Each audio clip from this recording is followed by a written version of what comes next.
Well, hello, anybody who is out there or who finds it at some future point. I am just going to blather a little bit about role playing games. Actually, my favorite role playing games. Actually, I think limited down to five. And yeah, in the background you see Simba leaving the room. He was sitting up here on the back of the chair until I turned on the camera because he does not want to be a YouTube star. Um, on that note, I guess I should put on a hat because, well, that's kind of the thing when I'm doing these. So I mostly DM or GM when I'm running role playing games. I put on the captain's hat. There you go. That's very fitting, it seems. So I'm just going to leap right into this. Uh, hey, Stan is here. Hello, Mr. Stanix. Uh, yeah, he's in the side chat. So in case you find this before the side chat becomes live, then you'll know I'm not just talking to the air. Uh, welcome. So, just again to be the professional YouTuber type, I guess welcome. And if you like what you see here, please push the like button and hit subscribe and do all those things. Um, because then I'll know people are watching and people are liking, quite literally when they push the like button. And yeah, Stan says I might be a figment of your imagination. Yeah, that's a very distinct possibility. Um, most days I don't know what's real. I guess that's why I run role playing games. Speaking of which, um, what remains, I think, my all-time favorite role playing game, even though it's not the one. It's not. I don't think it's the one I've run them. It's not the one I've run the most, but it was the second role playing game I ever played. It was the Frank Metzner version. Frank Metzner version of D&D. It is referred to as the Red Box. What is it? Red Box. Well, basic, expert, the black box, and yeah, whatever. That version. It was in 5 boxes, which you count the Immortals rules, and I just love that version of D&D to this day. And when I run D&D, this is the version that I run. It's a compilation of the first the rule set minus the Immortals rules. They just include the snippets that were in the Masters set, and then I think a little bit more. But this even now is my favorite version of D&D, and I don't see that changing ever because I'm old and yeah, we don't change easily. But I also love the Mystara setting, which they incorporated kind of in the back of this one. It was in the Masters rule set, not Masters, Expert rule set as well, where they gave you the map of the world in black and white. And I just kind of, I loved the openness of Mystara. I loved the X series of modules because they gave you just an outline of a world, and you could go in and color in the lines, or even color outside the lines, which I did with Wild Abandon. And the Mystara that I run today, oh, Stan agrees with me. Oh, and he also tells me that, yeah, if you've ever been to these streams before, you will note that I get, squirrel. But I'll come back to the rule cyclopedia in a second here because Stan actually remembered red box, blue box, black box, white box. No, the white box was the original, was like the very first D&D, wasn't it? It's gold box is what the Immortal set. Well, no, there's also a blue box. There's 2 blue boxes. There's the expert box and the master's box. So at least that's what I recall. Unfortunately, I didn't keep the boxes. I kind of kept all the little booklets and got rid of the boxes because moved around a lot and had to conserve space, but wanted to hang on to those wonderful D&D products. But anyhow, yes, my Mystara has a lot of differences than the official version. My campaigns have been set focused around Denegoth, which is north of the Ethengar Khanates, if you know the setting. And it's very different than than what little sketches there were of Denegoth. Um, the political situation is very, very different. While I scavenged all kinds of things from Wrath of the Immortals, um, used it to Wrath of the Immortals. Well, I can go on and on and on about my love for Mystara, and I see that Stan also agrees with me that the Rule Cyclopedia is one of the best RPG products ever. Yes, it is. It took what was scattered across two, three, four, five, seven different books, maybe even 8 different books, and put them in one book, everything nice and consolidated. Oh, this copy right here, by the way, this is a copy that I've lost my copy of it. And when at some point, because I used to have two, I used to have my copy that I had for years. I bought it when this came out in what 91 or 90, something like that. Um, and then uh, I bought one and I had it and I loved it, and I misplaced it somewhere.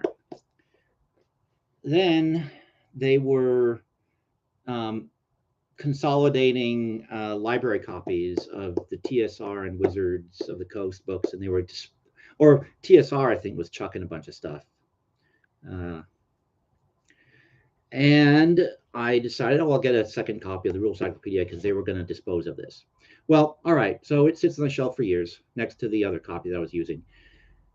Somewhere along the line, I lent it to a player or I left it somewhere and I've lost it. So now I'm down to this one single copy. So I pull it off the shelf, I start using it, and then I realize that it is a copy where someone, which I've been told was John Ratliff, a TSR editor, was making notations for fixing typesetting errors and rules, some minor rules clarifications, and just general fixes if there was ever going to be a second printing or second edition. So yeah, I ended up with a fun little bit of game industry history on my shelf and didn't even realize it for almost a decade. Um, let's see if there's any kind of notes as to who was making the notes in it. But no, there aren't. There isn't. So I don't really know who it was. But 2 people have told me that it was probably John Ratliff. I should probably ask John Ratliff. I see him every so often, at least twice a year, and I keep forgetting to ask him about it. And Stan said that yes, it did look like John's handwriting. That's another reason why I think it's probably John, because I had the same thought. Oh, and for people that come along and don't know ancient history, Stan and I both worked at TSR in the 90s, and that's kind of how we met. Or that is how we met, not kind of. That is how we met. So, Rule Cyclopedia, my favorite version of D&D. I don't think that's going to change ever. And aside from Mystara, I also have a very, very deep love for Blackmore. Both the Blackmore as it was presented in the I think it was called the D series. There was 4 modules that they did for the D&D game, where Arneson did some of it, and he was teamed with some other designer, and they did 4 modules. The first one, again, one of the products I've gotten the most mileage out of was had a picture on the cover of a bunch of orcs being chased by this giant war machine type thing, and it laid out the Mystara setting. It took some of the stuff that was in this thing, which dates from 1977. I didn't acquire it until I think the late 80s, but it is Dave Arneson's Blackmore notes from way back in the day. And whenever I feel a little bit embarrassed about the simplicity of the Nulo Games layout, I these days I mostly just self-publish at my own layout for Nulo Games, and the layouts are very basic, very simplistic. And whenever I go, well, I should probably gussy that up a bit, I then think about the first fantasy campaign, which, as you see, looks like basically they just took typewritten pages and that's essentially what is here.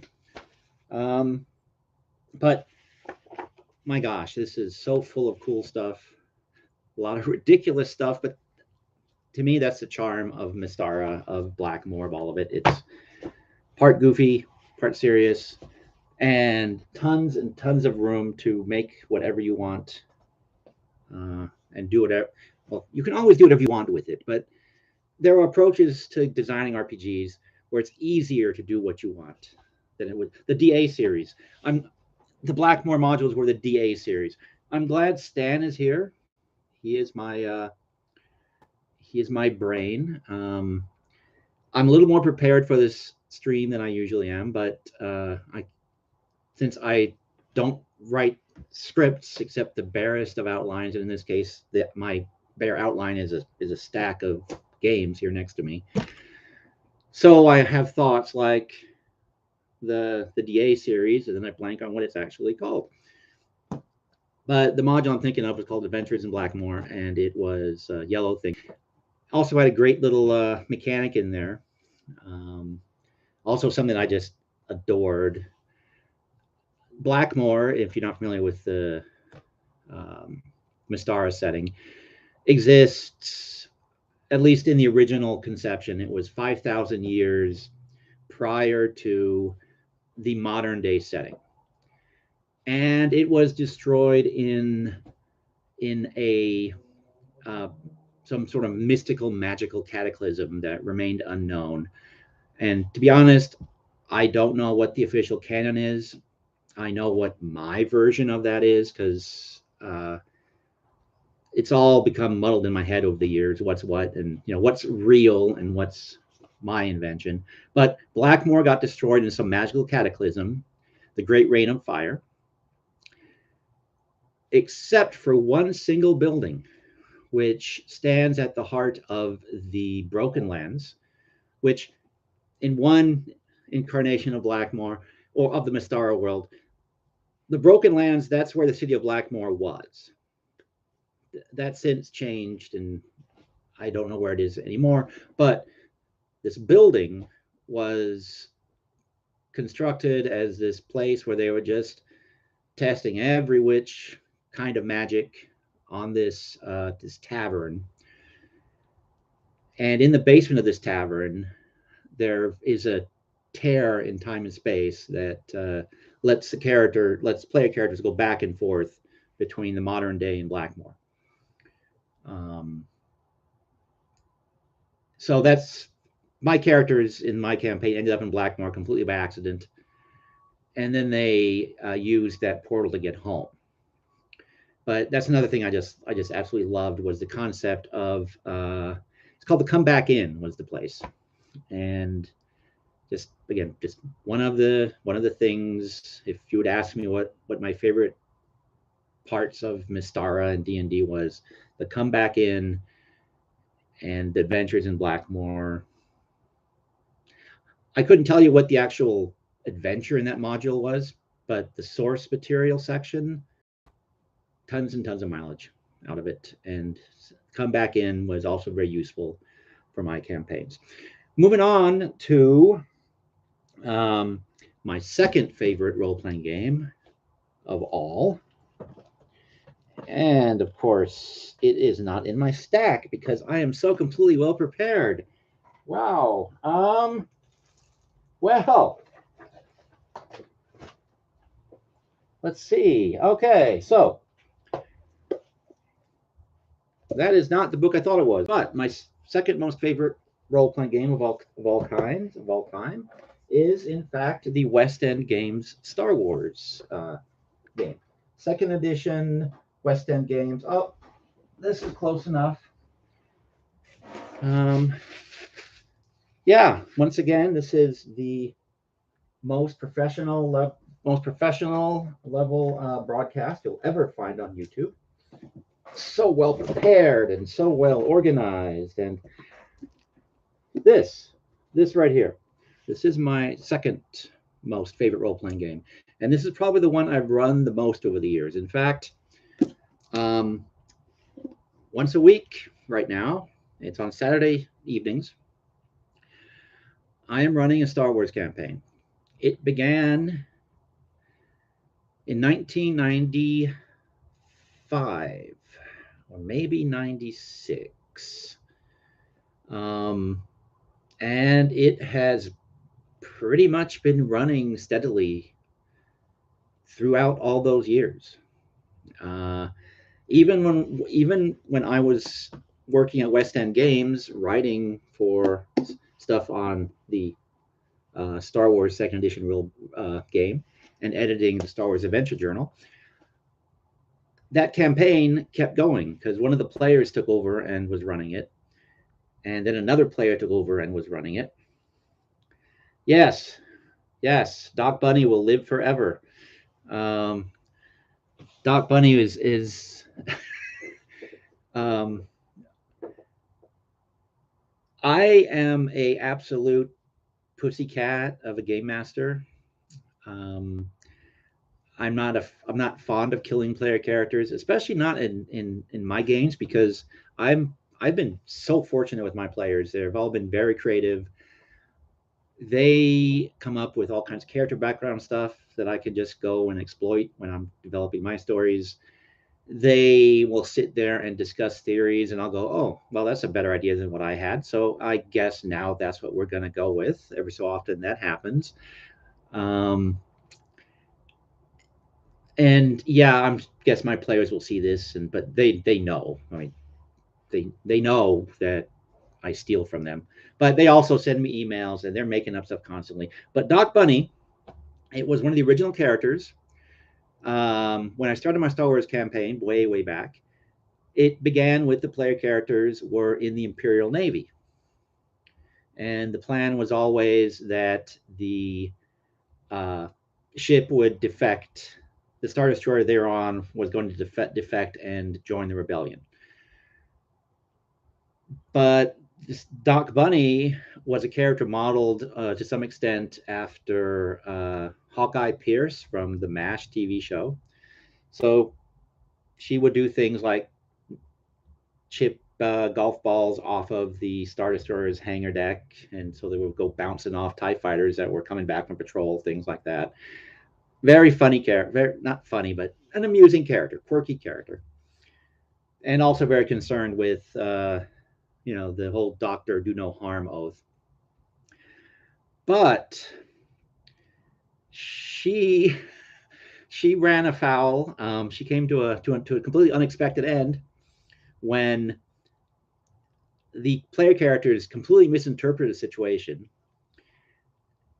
They thought they identified the bad guy, the main bad guy in the scenario, um, partly because they hated him so much. This was a character named Borsk Falia. Uh, if you read some of the novels, you recognize the name. Uh, he not quite the guy that he is in the novels, but uh, they thought he was the corrupt and evil bad guy, and so they were going to go to his office and expose him. And Doc Bunny bursts into the office by herself because she didn't need backup just to face some obnoxious, squiggly little bothan. But in the office was the real bad guy who was a fallen Jedi who was basically a Sith now.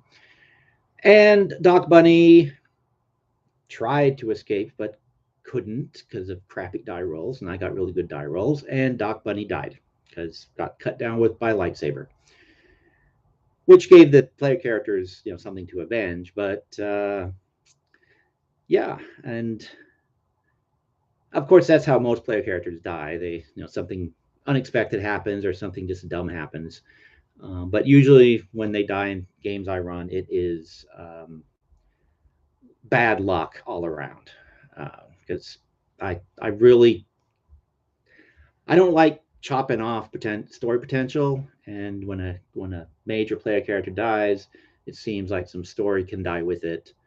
So I try to keep player characters alive as best possible. But second favorite game. In fact, I'm in two campaigns right now. There is the Star Wars campaign that I'm running, and then another player is running an Agents of Shield game of his own creation, setting wise. But he's using the Star Wars or the D6 Star Wars system as the mechanics to run the game. And you will probably, if you're familiar with this, you will note that this cover, while it has the West End logo and it has the second edition, Star Wars second edition picture on the front there, the masthead in this looks a bit odd. It says it's revised, expanded, and updated. Um, that's because this is kind of a pirate version of the game.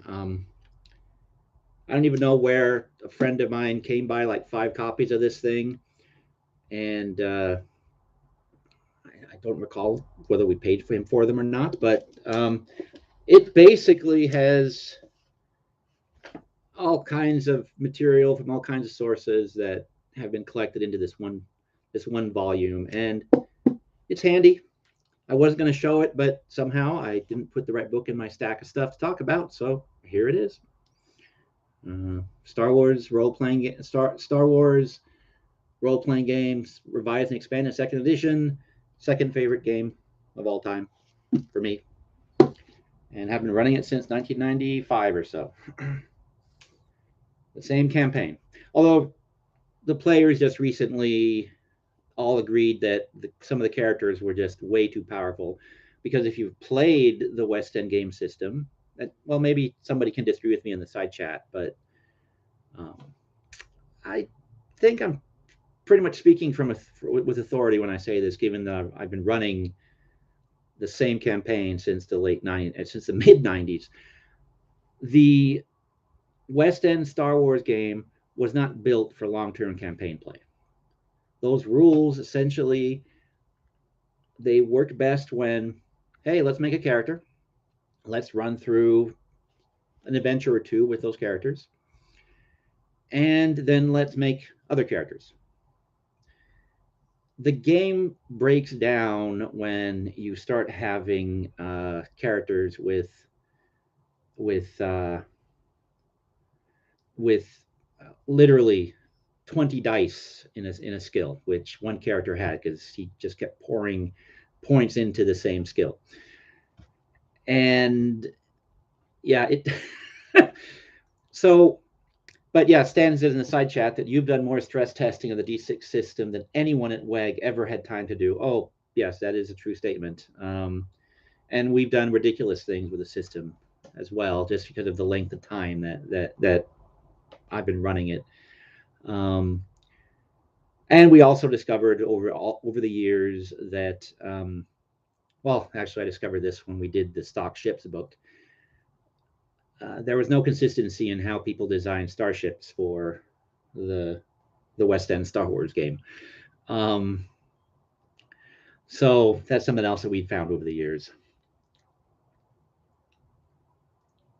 Yeah, actually, I think that's what it says on one of the there's yeah Womp Rat Press. They actually have on the back. I don't know if I can. Yeah, okay, that's clear enough. See, they've got the kind of adapted the, unless I'm misremembering the West End logo, but I think nope, I'm not misremembering it. They kind of adapted the West End logo. So, um, so yeah, I hope. I mean, I'm grateful those guys are out there. It's one the publisher part of me and the creator part of me is going piracy, but the uh, DM and gamer part of me is going, hey, that's a handy thing to have my hands on. Actually, for all I know, it could be a license thing. I don't know. I doubt it. I haven't really read any of the. I gotta confess, I just used the book. I haven't really bothered reading the foreword or anything else that's in here. Um, I mean, for all I know, it is some sort of licensed official thing. Although, like I said, I severely doubt it. But I recommend it. Uh, I don't. Um, it's a homage, yes, not a trademark infraction. That's exactly what Stan says. It's a homage. It's a parody. Uh, this whole book, it's a parody. Yeah, yeah. Again, I haven't read the indicia or anything like that. So, but I'm glad Stan has because once again, Stan is keeping me factual and straightforward and honest. And so it's completely unofficial. It is a fan product, fan produced book, or a group of fans, actually. That much I did gather from reading it. There's a whole team of people that were behind assembling this thing.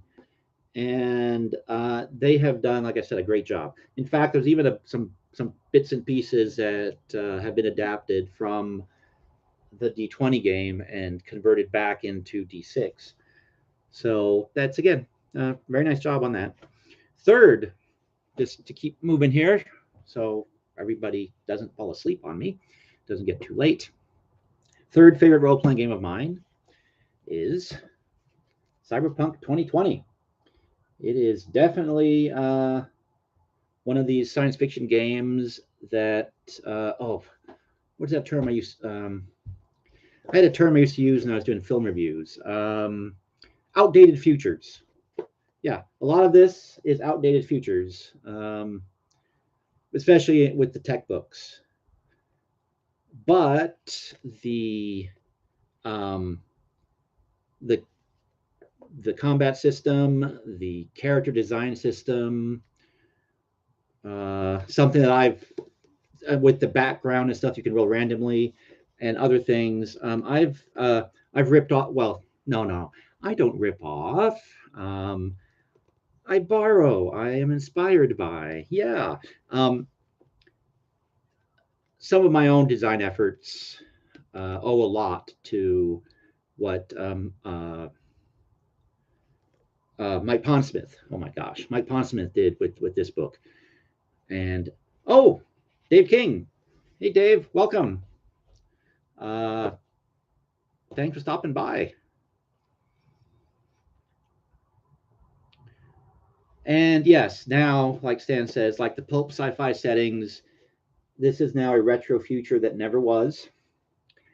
Uh, although uh, the megacorps that you have in here, they're kind of scarily like a lot of some companies that exist in today's world and the way that they interact with governments. So some things in here Pondsmith did are frighteningly close to becoming reality. But yeah, even it's Cyberpunk 2020. We're in 2023 now. So, but this is a game that if the Star Wars campaign ever comes to a complete and total death stop, or the Agent of Shield game runs and players don't want to go back to the D&D game, this is one that I would like to pick back up.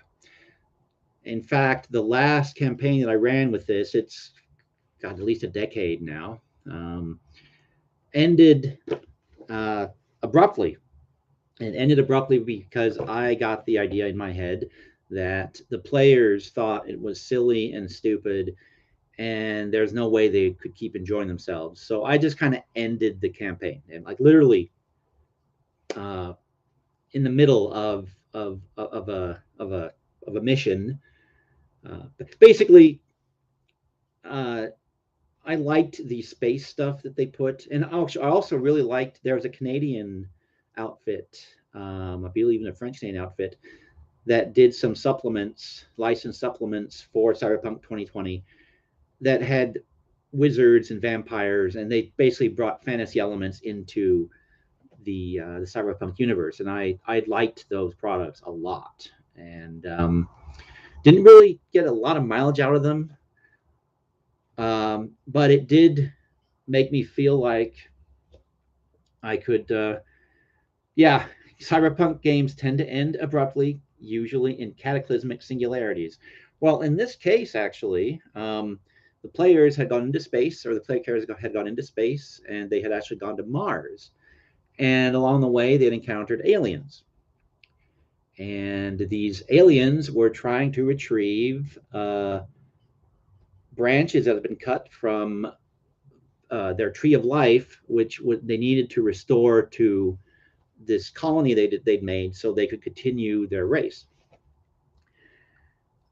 I, in with some of their cultures and some of the stuff that who they were, I was stealing from an anime source, and partly because I've been reading the comics, and partly because the my fourth favorite role playing game had come out with this.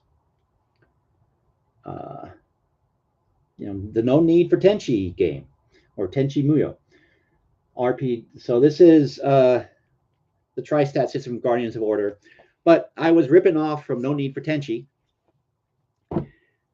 and I became convinced that the players had recognized the sources I was borrowing from, and that they thought what I was doing was very silly. So I killed the game, because before they killed it for me, I decided, all right, I'm pulling the plug because this is ridiculous. About a year or so later, we were talking about it, and I brought this up with one of the players, because my the players that are in my game groups, a lot of them have been there. I mean, there's one that's been there since the '90s, so uh, they've been through all these games, and we were talking about the cyberpunk game, and she mentioned that she never understood why I just ended it, you know. So I explained it, and apparently, none of the players realized that I was uh, borrowing from a cartoon very different in tone than our cyberpunk game. So I, I could have kept going, and we could have had this weird sort of sci-fi fantasy hybrid thing that was evolving. If I had just had the courage to stick to what I was coming up with, but that did lead to, because actually, no, this was prior to that. But a game that I also absolutely adore, but haven't played a lot, is the TriStat game system. Uh, Again, I like the simplicity. It's pretty simple and straightforward in its foundation, but you can go in all kinds of different directions with it, and you can twist the mechanics in a variety of different ways. Um, and there's the Tenchi Muyo source book, and then there's this, which was the one campaign I ran, and actually another player in my game group actually, she ended up basically running this campaign for the most part, um, which is Dominion Tank Police, and it is based on a Masamune Shiro comic book series, and there's at least 4 episodes of an animated series. Let me see. Yeah, see, I'm a big Masamune Shiro fan. Uh, Tremendous Masamune Shiro fan. I have all of his early comics in English editions. Actually, I think I have Ghost in the Shell. I have a Japanese version, which I think I may have actually gotten one of those times when Stan was unloading stuff, and I think that's when I came by that Japanese edition, although I could be wrong. But yeah, so I've got those on a shelf over there. That's why I'm looking. And yeah, there's four VHS tapes of the Minion Tank Police cartoon series, and then a couple of graphic novels that were done, and that was it. But I love Shiro, so when this is what first actually got me to look at uh, TriStat, and it's from Guardians of Order. And I'm talking about games from companies that are long gone and games that are long out of print. So I'm goobing about something that White Wolf, but White Wolf is also long gone, aren't they? Uh, but they, like so many game companies, Guardians of Order, who published TriStat, was not exactly the best managed of companies. I did some writing for them when I was freelancing. Completed the Nia Under 7 source book.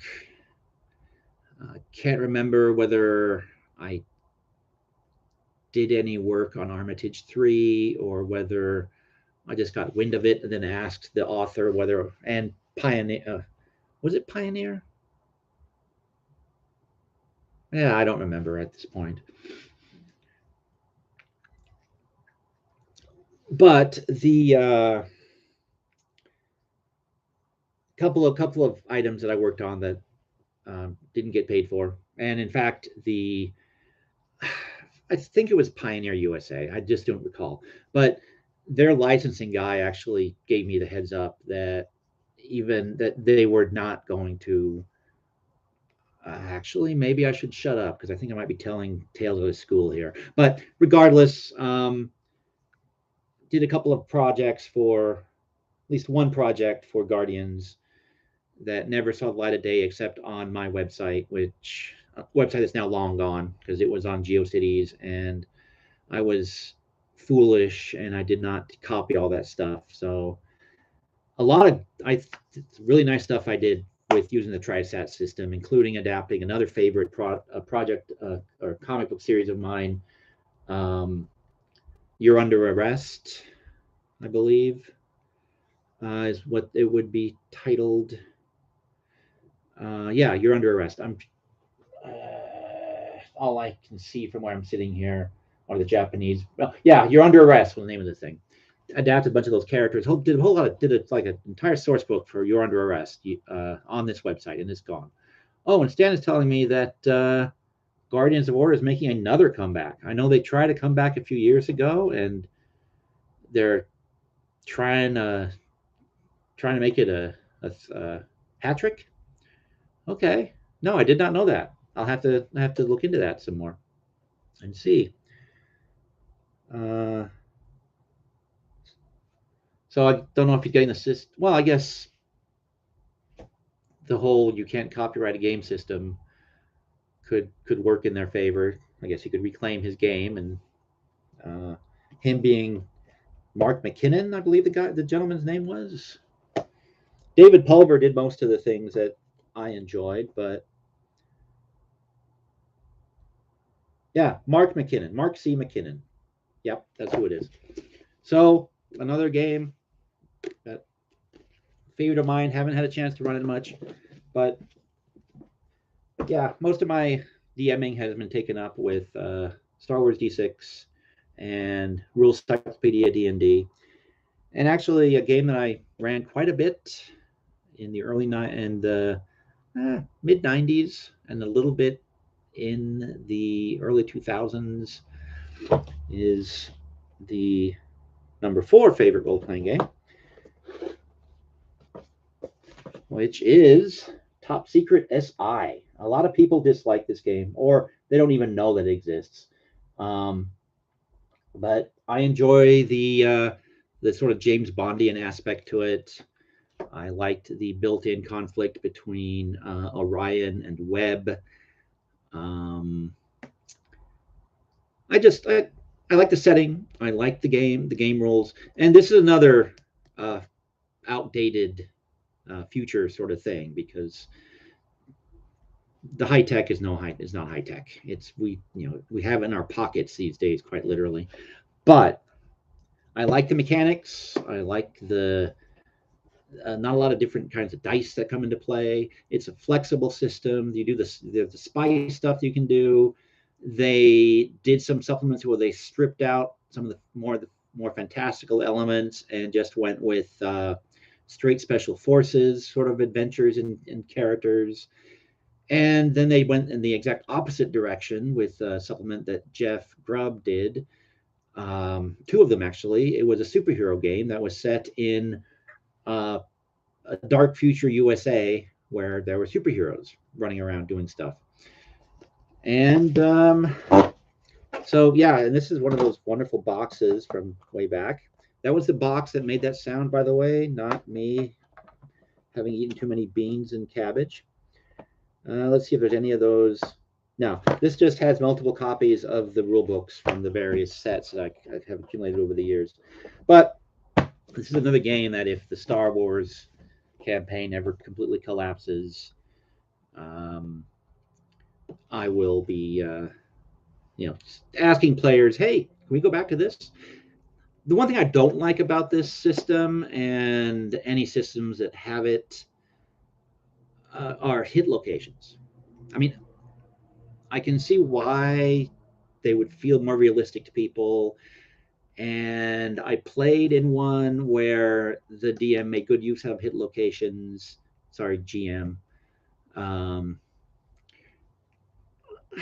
I don't know. I prefer the far more abstract mechanic of either the WEG, where the D6 system, where your damage imposes, is basically your strength versus whatever the incoming damage is, or the D&D hit points. I like the more abstract, more abstract damage systems, and the sort of got to keep track of. Oh, I got hit in the arm. I got my 3 boxes there, and I like that kind of approach if I'm running kind of if I'm playing some sort of board game where I'm keeping track of like Car Wars miniature game. I guess I'm in a board game, but there I love ticking off damage boxes. I don't like it much in role playing games. And you keep expecting me to pull out Amazing Engine.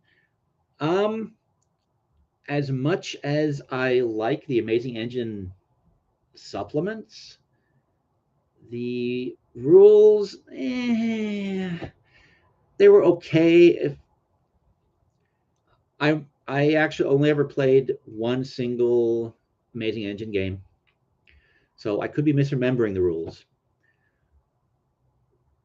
But I recall reading them, thinking, "Oh, this is interesting,"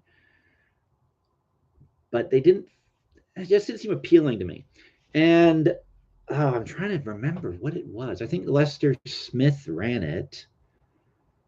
It was just it's a one shot sort of thing. But I didn't enjoy playing it that much either. But the supplements, I mean, for Fairy Queen and Country, I loved it. Loved reading that. And if I was ever going to run a game set in that kind of environment, I would steal liberally from that. They did a tabloid source book, which I actually did borrow from when one of the and I just remember this. One time I was using this game system and I've also used a cyberpunk game to do this. A game called the Kolchak Institute, which was basically Carl Kolchak. This is all old timey stuff here. Carl Kolchak was a journalist who kept running into weird supernatural situations and vampires and witches and Native American shamans and mummies, and at the end of it, he never really had any proof for what he had just confronted. So he was just this whack job, is how it came across. Yep. Stan says, geez, Steve, you were old. Yep. I am. I'm so old that I'm now to the point where I'm going, why aren't they making any good movies anymore? And, oh, this new music, it all sucks. Yeah, that's how old I am. Everything that I like is pre-2010 essentially. Um, and the stuff I really like is from the 80s and 90s. But the Kolchak Institute used these rule systems, and I borrowed from the Amazing Engine. And it's called the Kolchak Institute because Carl Kolchak, when he uh, retired from being a journalist, he uh, I had a setup for how he got the money, but he basically set up this little research facility that was going out and investigating uh, supernatural reports. And uh, so the player characters are working for the Kolchak Institute, looking for ghosts and looking for flying saucers and looking for reports of werewolves and witches. And so it every couple of sessions there was some new threat that they were going to go out and investigate. Going to go out and investigate. Not I don't know what investigating is, but they were going to go out and investigate. The game didn't last very long. Um, I don't remember why. I think maybe I think I had to work or something. And then when I got back from work, we went back to either I think we went back to D&D actually is what I think, or Cyberpunk. Maybe that was the final Cyberpunk game that replaced Kolchak Institute. Something Arai asked, did you ever do anything with Torg while at WEG? No, I did not, but I was in the middle of creating a pitch for what would have been a return to West End, kind of using their own properties instead of just licensed stuff. Like they were pretty much the only thing they were doing was licensed stuff while I was there. And the Torg mechanics is what we're going to use, is what I was suggesting that we use. And if not that, then use the D6 system. But I was thinking more the Torg mechanics, just because again it was something that was theirs entirely. Ultimately, though, it might. Well, I don't know what would have happened with it. I left it with whoever my successor was to sort of continue, and whether he did or not, I have no idea. But no, I did not do anything with Torg. Torg was pretty much history, or about. No, I'm pretty sure it was history by the time I was at West End. So no, I did not. Didn't do anything with Master Book either. Maybe it was Master. No, it couldn't have been Master Book. Well, it doesn't matter. No Torg, no Master Book. All I did at West End was the D6 system. Oh, and I was trying to get the Dark Shadows license. And I believe I had a simple system that was just going to be just going to be that game. I mean, going to be a simple independent system just for Dark Shadows. But that's because I had just come off Ravenloft. I still wanted to do Ravenloft, and Dark Shadows was the closest thing. That, and I still to this day think Dark Shadows would make a wonderful role playing game. That I had a meeting with actually a very brief meeting with Dan Curtis, and there was somebody else in the works at the time, and so the thing just never went anywhere.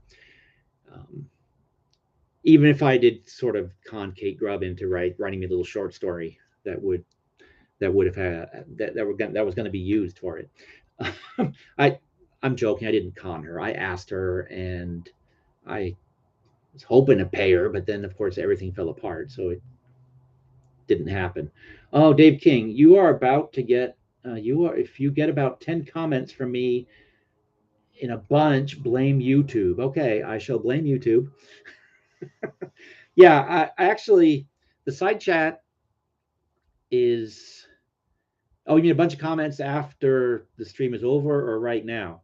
But I've discovered that there's a 20-second lag, I think it is, between when I say there's a 20-second lag to when you guys actually hear it.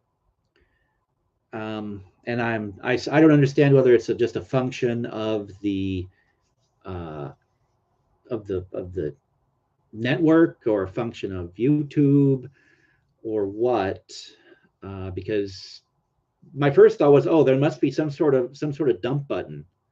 So, oh crap, I just said something really stupid. I better not let that go out. But there doesn't seem to be. Um, so I think, but I actually also have learned recently. This is total sidetrack, but that Big Brother YouTube is watching. The other night, actually, Ryan was up that late. I can't remember if Dave was there as well, but I was playing around with. Yes, I played around with OBS. One of the things you mentioned, Stan, that seemed to be the simplest one to sort of start with, and even that I couldn't figure out. But I was trying to figure out how these multiple channels worked, and I just opened up this random thing, and it played some music that was way too loud and drowned me out. And today, now, when I go look at my studio thing, that stream now has a copyright notice on it.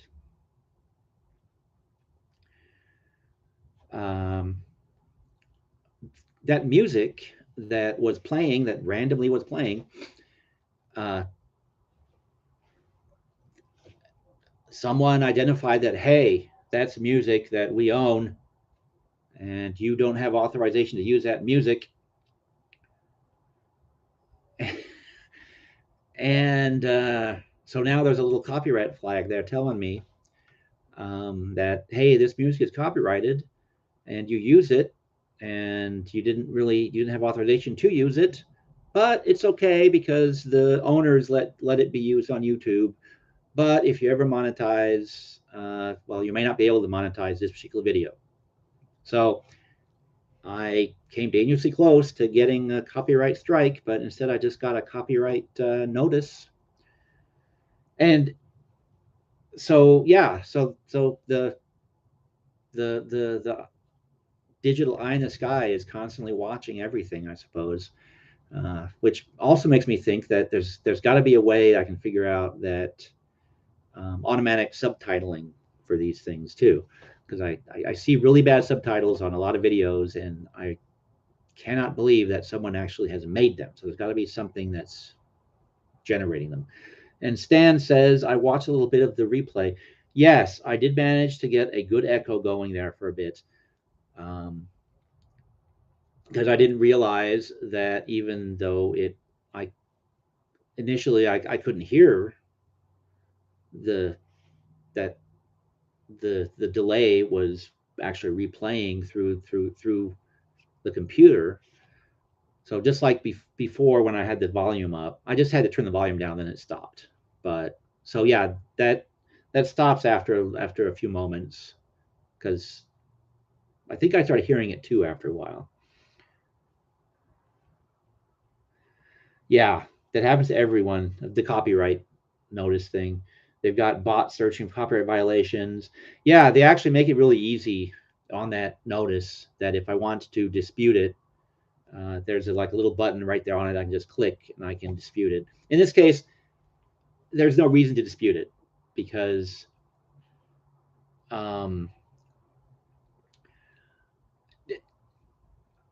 I literally just opened some random ad, or actually no, it was a some sort of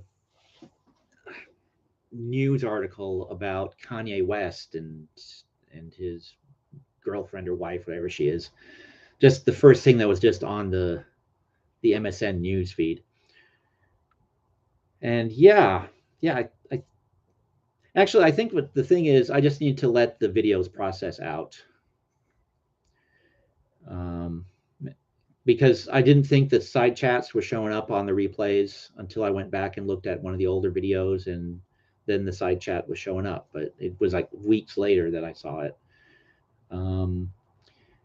And Dave King, he chooses to blame YouTube. Yeah, that's always a good. That's always the right thing to do.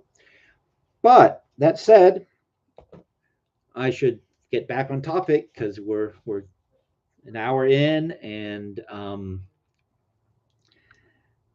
the last of the favorite role playing games I'm going to talk about is one that I kind of have a weird relationship with, in the sense that I'm not a huge fan of running it. I enjoy playing in games that use a system, but still not even as much as I do the older games. But I love the mechanics, and I love designing mechanics for it. And it is the D20 system. Um, and my favorite iterations of the D20 system happen to be the non fantasy oriented ones, like the Star Wars uh, role playing game that Wizards did, and D20 Modern. This D20 Modern is my all time favorite iteration of the D20 system. A close second to D20 Modern is Spycraft.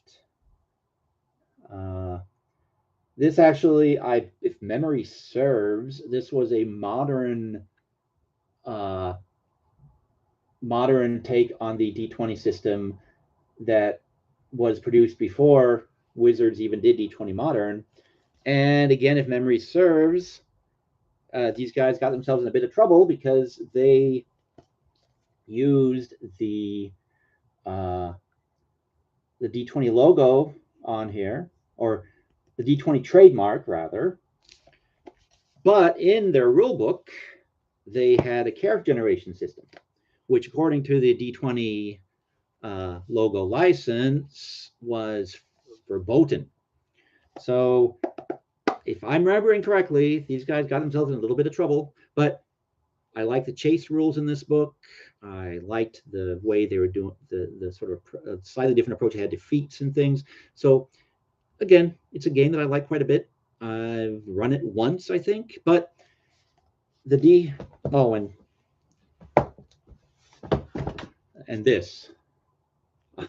this also, I believe. Okay, so this was in 2002 is when Mongoose Press did this. Let's see when Wizards did the D20 Star Wars. What was the copy? It was 2000. Okay. Oh yeah, by 2002, I was no longer at Wizards, so that would have to be the case. But this again, I love. Um, yeah, Stan, you're right. Spycraft was fine as an OGL game, but should not have used the D20 bug. You're absolutely right. And I just attribute that to people not reading the licenses carefully enough, and um, or well, it's like I said before with Guardians. Game companies are more often than not run by people that are not exactly as business oriented as they should be. So they probably didn't really recognize that, or someone didn't read the print carefully enough on that D20 license, because it says, it's not even fine print. It was very specific. It said, if you use this trademark on your product, you shall not include character generation rules. Uh, Now, you this is I no, I think I'm right on this. It's been a couple of years since I've carefully read the licenses.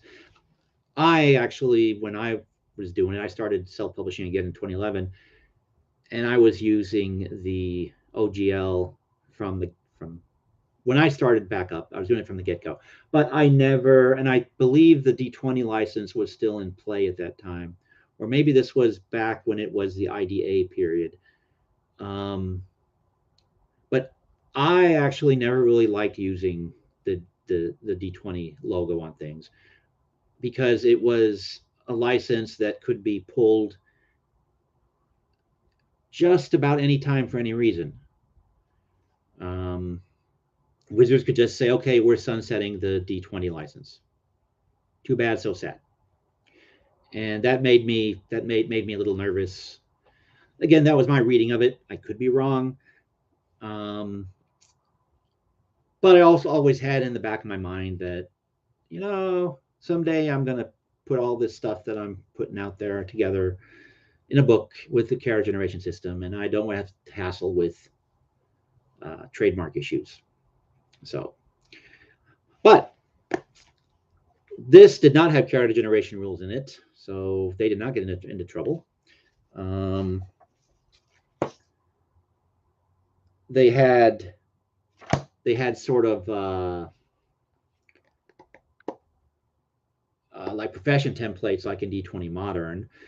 They use the magic spells in D&D to sort of do this side judge rules, which I thought was a very clever use of the mechanics, and more feats and talents and stuff. And that's why I love designing for the D20 the D20 system. I like the modularity, modulity.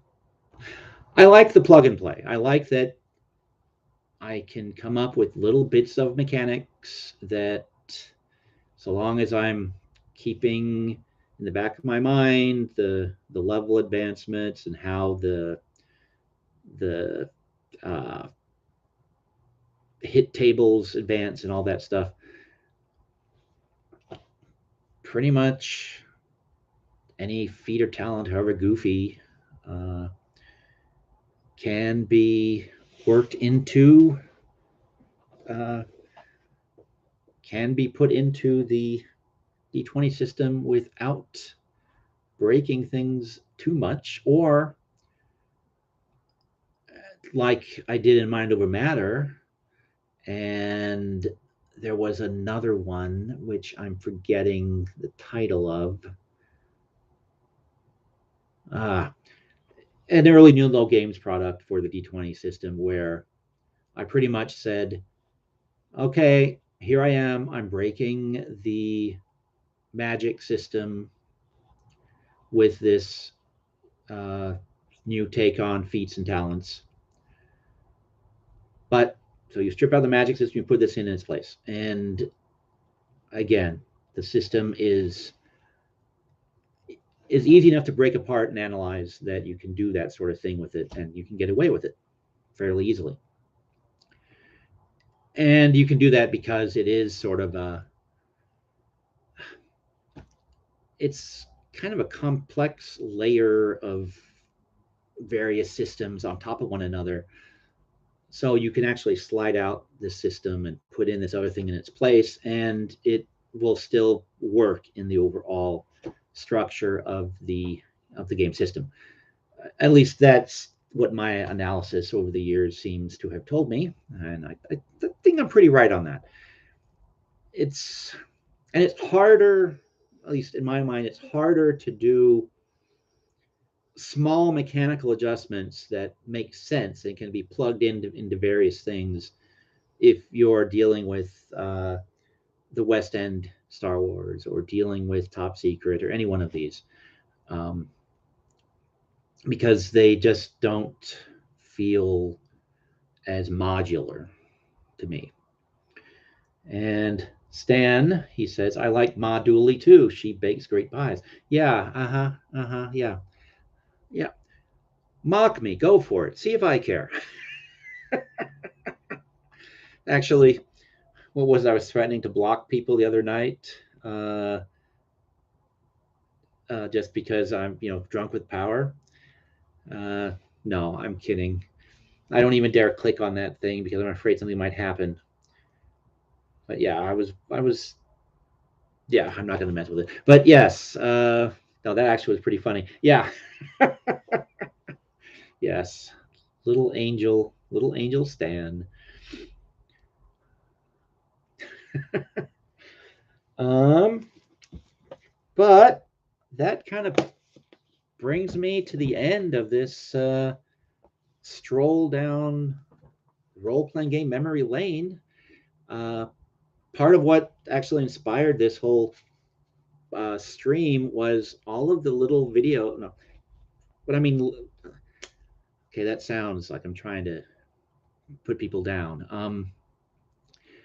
A whole bunch of videos I've seen with people talking about the forthcoming uh, new iteration of the uh, what is it called? The STL, basically the D20 system bug, except for the D&D one or one D&D, whatever it's called, and the Open Game License 1.1, and the changes that it's going to bring, and the way Wizard seems like they're going to be structuring the release and marketing of D&D products going forward. And so that just got me and put me in the mindset of these older games, and just wanted to get on and talk about that a bit, because like Stan actually said way at the top, man, Steve, you're old. Yeah, I am so old that I kind of lost touch with D&D at D&D 3.5. That was the last version of the game that I've played. It's kind of related to my love of the D20 system. I was in some play tests of what I think became fifth edition. I don't know how much those play tests. It was called D&D Next. I think that's what became fifth edition. I'm sure Stan can correct me on that one, because at that point in time, I was mostly writing tax educational manuals, if memory serves, and role playing games was purely a hobby. I mean, I wasn't. I don't think I was even doing Nulo games yet. Um, but I never looked at fourth edition, fifth edition. There's been a couple of my players in my group that have run it with another game group they've had. And if anyone out there has looked at Nulo games, you'll see that we actually do have a small number of fifth edition products. But I those were completely outsourced, and those were entirely the product of um, this is embarrassing. I'm blanking on the guy's name, which is too bad because he's a great guy. Uh, he's in Greece. He went to law school and didn't have time to futz around with role playing games that we're only paying literally pennies. Uh, yeah, yeah, and so Stan says in the chat that D&D Next is a complicated mess because it was the start of the development of 5e, fifth edition, but it was differences of mechanics that ultimately end up getting published.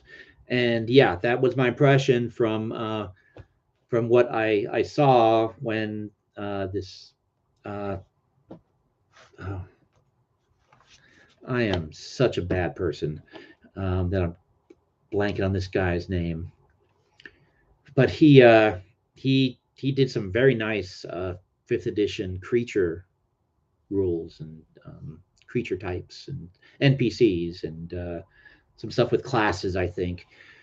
And all I did was write some flavor text and use his rules to write some characters for his mechanics and things like that.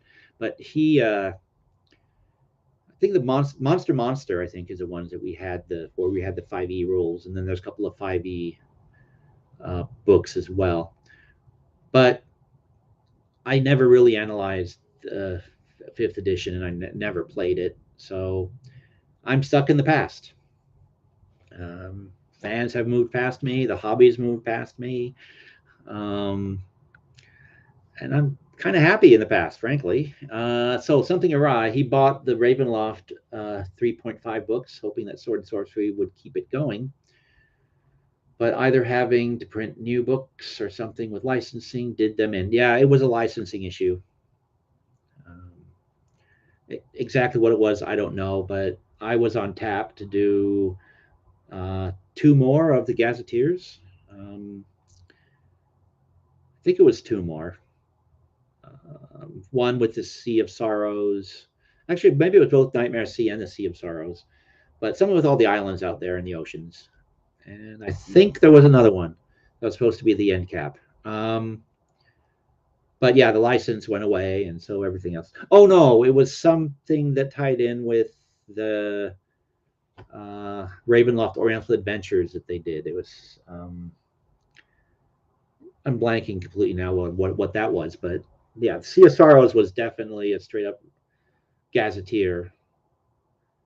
So another one of those projects that it would have been nice if it had happened. It was all outlined and everything, but